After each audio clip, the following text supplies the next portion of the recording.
listen, never in my life associated the word boring with baseball. We know what's up. Me? Yeah. Famous? Yeah. And I'm like giddy over there smiling like, we're about to win this shit. Did everyone give you crap? Give me a good host story. I'm not picking it up. We both love the game. We talk about it every day. Get on baseball. Having some popcorn, you're fooling around your phone. I'd have to wait in line for 3 hours. Hang on, because it's about to be a wild ride. All right, there's no human being I'd rather be talking to right now than Brandon Gomes. Blake Trident he came right back at me and he said, yes, I feel the same way. I mean, if you want to say that. He's like, I would want to talk to me too. Well, anyway, it's good to see you. Always good to talk to you. Likewise. And T-shirt's good? Great. It's my workout T-shirt here. But you still don't have a Japanese version. I know, you're holding out on me. Well, here's a little secret. I just gave 3 to Evan Phillips. Okay. He's supposed to distribute them. All right. I am allocating one to you, if you like. Because Joe. Every single time I see Joe, he's wearing the thing, right? Yep, absolutely. But it's the mystery of what it says. That's what Google translates for. Anyway, so I wanted to talk to you about. I really find it interesting about the rhythms of a front office, and now as we head into the last week or so of June.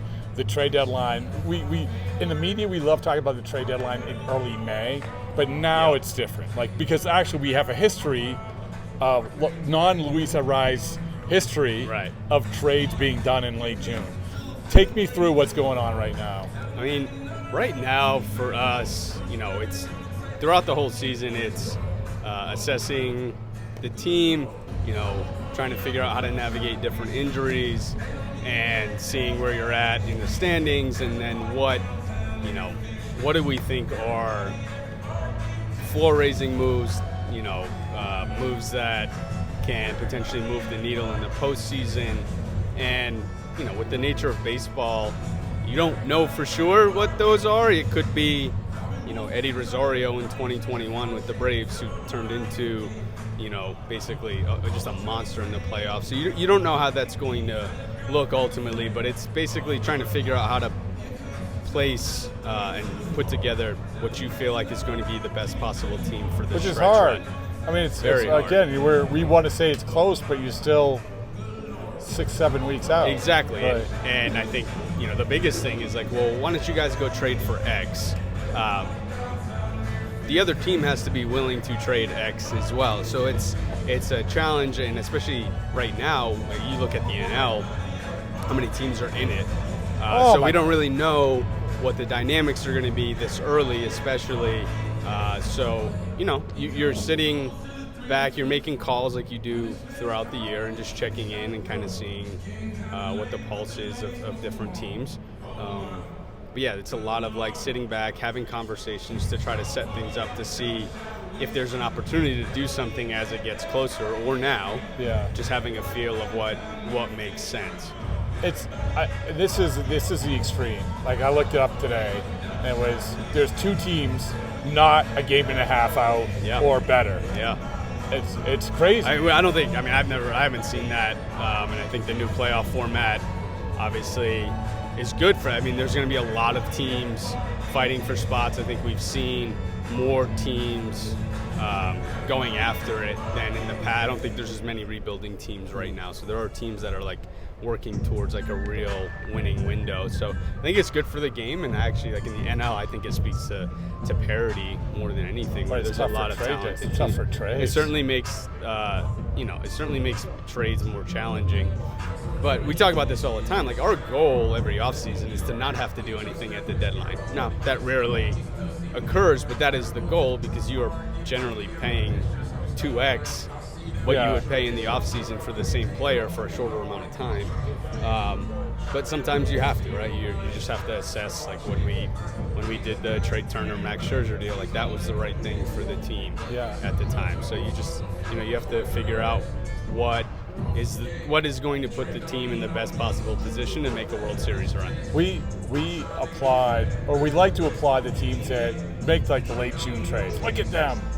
Look at they're being proactive. They're going for it. And it's hard because, as you said, I would imagine that the cost is you're not getting any bargains in late June, right? And so what is from your perspective? And I don't know how many. I can't think of. Have you guys made any late June-ish trades since you've been there? No, I mean last year we did some moves. Probably I think it was like early July where we did like Kike, Amed Rosario, where we weren't as active right at the deadline, but we had done stuff in the weeks leading up. I don't know about like late June trades. Going back to sort of like here and the now, what is it your experience or front offices? It's just these. Every once in a while, you get a front office to say, "We're going to make this move. We're going to show our clubhouse this." And maybe it'll backfire, or maybe like we'll trade the guy again. I don't know. Yeah, I mean, I think that it's difficult because in order to make a trade, you have to value guys differently, right? So that's what makes trades work, where one team values these guys as much or more than you do in your mind, and hey, we have a clear need. So it always takes, like, if you're being aggressive, like, I don't know what that doesn't mean much. It's more like, hey, does this team value these prospects the same way? So there's a few times where it's like, hey, this is clearly like a ton of really good players to get a good player, and sometimes there's just you see players differently, and that's what makes the trade come together. So I think those early, mid-June, late June trades are like probably some aggressiveness, but some just a viewing of players in a different way. How's the trades changed over the last couple of years? And because there's an element of there is some GMs now who want to win the trade by 70%, 80%, and they're not going to do the trade. Yeah. Probably more than, honestly, there were 10 years ago. Right. I think there's a lot more teams looking at it similarly, which therefore makes valuing players harder, because if you're seeing it similarly, then it's more challenging to line up, right? So I think you have different teams that are more aggressive, or their outlook on how to maintain success are different. So it's what makes the trade market move and what makes it exciting for fans to watch. But yeah, I think the trade market in general has become more and more challenging, because I think more teams are viewing players in a similar way. What do you remember about last year? Because we learn every year, right? I mean, every year is different, and we learn every year. I don't know if you learned anything from last year or what you remember from last year. Yeah, I mean, I remember when we were going into it, like, our pitching was very, very thin, and we were like, hey, like, getting a Lance Lynn, who we feel like has some upside, but also really has the ability to post and throw 6-7 innings, was what our team needed at that time. We needed, like, a real stabilizing force to come in, and then getting Yarbs, who can do a little bit of it all and provide some provide innings if we need it, if we have another injury. If not, like, really pick up a pen in certain spots. So at that time, we were looking at that was what our team needed, and we needed some V left help, which is why we went and got Kike and Rosario. So, like, at that point, it's like, okay, those were the clear needs for the team. Right now, with where we're at, we're playing fairly well. We have a bunch of guys on the IL that are coming back, so it's assessing, like, when those guys are coming back, what do we think our team looks like for what's hopefully a deep postseason run, and how do we supplement How do you weigh that? How are you able? I mean, you can't weigh it to an exact science. Right. I think it's harder. It's you have to better understand timelines and how it goes, and then that builds into where you're at in your division, right? Like, we're in a fortunate enough position right now where we're 9 games up, so we can kind of assess things in a different way than if it were like we were down 2 or. Well, if you're down 2, Mookie Betts gets hurt, right? And you need a shortstop, and you're fighting for your life. Maybe you make a trade, right? Or you're more aggressive in promoting younger guys, right? Or there's you go into a little bit more of an aggressive mindset when you're battling that piece of it. Where right now, like, we're obviously trying to win every game, but we can kind of see how things play out over these coming weeks and how it's all going to look. We have time before the deadline, so if it becomes a position where we need to be more aggressive, we will.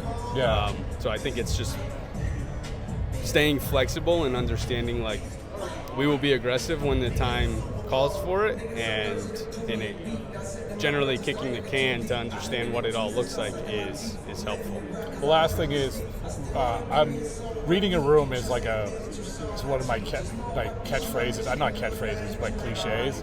But I do think there's a value to a front office reading the room, understanding, because not only like you need this player, but it also is what is the feeling of the clubhouse. I've been around teams. And you've heard from players after the fact, oh man, what a difference it would have made if we did do this, or what a difference it did make that we did do that. And that's the part from the front office. You have to read the room, right? And you're in the clubhouse some, but you have to rely on your coaches. So what is that like from a front office? I think it's the beauty of it is like we pride ourselves on like the relationships and making sure we have somebody on the road all the time, and like continuing to have the conversations with our staff, with our veteran players. They have the pulse of the clubhouse, and kind of baking in. It's good to hear everybody's perspective when you're living it day to day. We can sit back and kind of try to see how things fit into the 30,000 foot view. So I think it's really important to hear what the players are saying, because sometimes they may be like, hey, we're in a good place, like the clubhouse chemistry is great, we shouldn't do X. Or if multiple people are saying, hey, we need Y, like, okay, that will then factor into, do we need to be more aggressive, especially when we all are having these conversations and kind of feel a similar way. Have you ever been to a championship parade? Yes, 2002 Patriots. That's the only one. Yeah. All right. So our English teacher let us skip class to go out. You're kidding me. Yeah. Yeah. That's Yep. So it was stated, the English. It was like, you guys should go to the parade. You should go to the parade. Yeah, we were seniors, like, you should go. So. The seniors, only the seniors get to go. Yeah. All right. Well, listen, we're here to educate young minds. So. Exactly. Priorities, right? Priorities, yeah. All right. Thank you. All right. Thanks, Rob.